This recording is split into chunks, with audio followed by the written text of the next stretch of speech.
సమానంగా చూడాలి, ఆ విధంగా ముందుకు అడుగులు వేయాలనే దాని మీదనే కోరుకుంటున్నాం. ఈరోజు ఇంకా జనాలు మభ్యపెట్టే కార్యక్రమం చేయొద్దండి. ఇప్పటికే మీ సూపర్ 6 హామీల వల్ల మోసపోయినాం, దగాపడ్డాం. ఇప్పటికీ కూడా ఇంకా అంతా బాగుందని కేవలం మీరు అటెన్షన్ డైవర్స్ కోసము ఏదో ఎక్కడో దోపిడీ గొడవలు చేయడము, కేసులు పెట్టడము, దీనిల మీద చూపిస్తున్న శ్రద్ధ పరిపాలన మీద చూపించటం లేదు. పరిపాలన మీద మీకు అస్సలు కంప్లీట్గా అబ్జల్యూట్గా ఫెయిల్ అయినారు. మీరు చూడండి, ఎక్కడైనా కావచ్చు, మీరు జరుగుతున్న ప్రతి క్రమంలోనూ కూడా దౌర్జన్యాలు, దోపిడీలు. కోడినికి వస్తే కేసు అంటారు, గొర్రెనికి వేస్తే కేసు అంటారు, మనుషుల్ని చంపితే కూడా వాళ్ళని పెద్దగా శిక్షించలేని పరిస్థితిలో మీరున్నారు.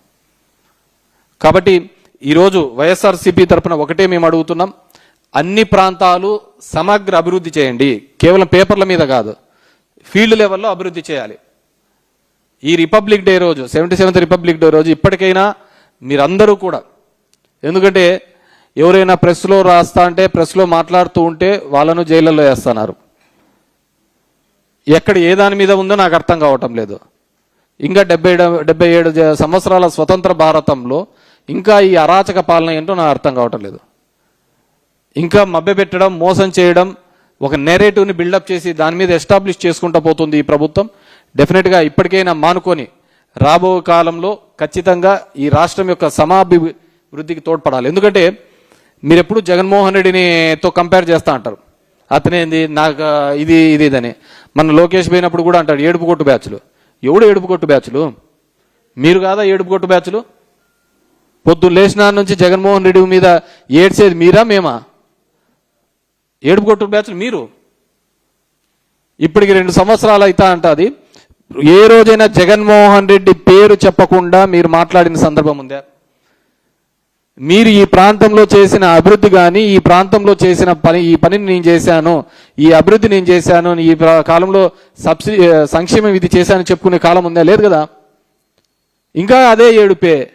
ఎవడో కట్టిన హైదరాబాద్ నేను కట్టించానంటారు, ఎవరో చేసిన దాంట్లోకి నేను చేశామని అంటున్నారు. నువ్వేం చేసావు? ఉమ్మడి ఆంధ్రప్రదేశ్లో 9 సంవత్సరాలుగా ముఖ్యమంత్రిగా ఉన్నావు. ఉమ్మడి ఆంధ్రప్రదేశ్ అంటే ఈ ప్రాంతం కూడా వస్తుంది కదా, కేవలం హైదరాబాదే కాదు కదా వచ్చేది, ఈ ప్రాంతం కూడా వస్తుంది. మరి ఈ ప్రాంతంలో ఉమ్మడి 9 సంవత్సరాలు నువ్వేం చేశావు? విజయవాడకి ఏం చేశావు? గుంటూరుకి ఏం చేశావు? అమరావతికి ఏం చేశావు? శ్రీకాకుళం చేశావు? గోదావరి జిల్లాలకు ఏం చేశావు? రాయలసీమకి ఏం చేశావు? మీరు ఏ పని చేయకుండా మా జగన్ మీద, మా నాయకత్వం మీద ఏడుపు కొట్టు మా ఎందుకు? పొద్దున్న లేచిన నుంచి ఇదే ఏడిపే కదా మీరు చేస్తాండి. మేము ఎందుకు ఏడ్చినాం? మేము చేసిన పనిని కూడా మీరు తీసుకోబోతున్నారు క్రెడిట్. మీరు మీ దాంట్లో అకౌంట్లో వేసుకుంటున్నారు. మేము మొదలుపెట్టిన పనిని కూడా మీ క్రెడిట్లోకి వేసుకుంటున్నారు. ఏది ప్రతి ఒక్కటి కొత్తగా మీరు తీసుకొని వచ్చిన సంస్కరణలు అంటూ ఏమీ లేవు. మన గ్రీన్ కో దగ్గర ఇండస్ట్రీస్ దానిలో మేము తిన్నారు, దావోస్కు పోయినాం, గ్రీన్ కోతో అగ్రిమెంట్ అయినాం. ఏమి ఏడ్చిరు మీరు? గ్రీన్ కోలో తెచ్చడానికి ఎంత దూరం పోయినారు ఆ దావోస్కి అని. మరి మీరెందుకు పోయినారు? మీరేం తెచ్చారు? అది టూర్ విజిట్కి పోయినట్టు పోతున్నారా? కాదు కదా. కాబట్టి ఇప్పటికైనా కానీ పరిపాలన మీద శ్రద్ధ పెట్టండి, లా అండ్ ఆర్డర్ మీద శ్రద్ధ పెట్టండి. మీరు ఇదే విధంగా బలవంతంగా నోటికొచ్చినట్టు మాట్లాడుతూ ప్రజల్ని ఇబ్బంది పడిచేస్తూ కార్యకర్తలను కేసుల్లో పెట్టించి నోరు మూపించాలనే ప్రయత్నం చేస్తే అది ఖచ్చితంగా మీకే రివర్స్ అవుతుంది. పబ్లిక్ చాలా తెలివైన వాళ్ళు, ఏం జరుగుతుంది, ఎలా జరుగుతుంది అనే దాన్ని బాగా క్షుణ్ణంగా పరిశీలించే వాళ్ళు జనం. నువ్వు నేను అంతా బాగుంటుంది అనుకుంటుంటాం. ఈరోజు ప్రతి రంగంలోనూ కూడా, ఉద్యోగస్తుల్లో కావచ్చు, ప్రతి ఒక్కరిలోనూ కూడా ఒక నిస్సహాయత, ఏమీ చేయలేని పరిస్థితి. ఎవరైనా ఏమనంటే కేసులు పెడతారు, ఇంకోటి పెడతారు, ఒక భయం మధ్య బతుకుతున్నారు. మీరు జగన్మోహన్ రెడ్డి గారు బర్త్డే జరుపుకుంటా అంటేనే తట్టుకోలేకపోతున్నారే. ఈసారి అసలు ఎవరు ఏగాని లేదు, గ్రామాన్ని వాలంటీర్లుగా చేస్తున్నాను. అది మీకు రిఫ్లెక్ట్ కావటం లేదా?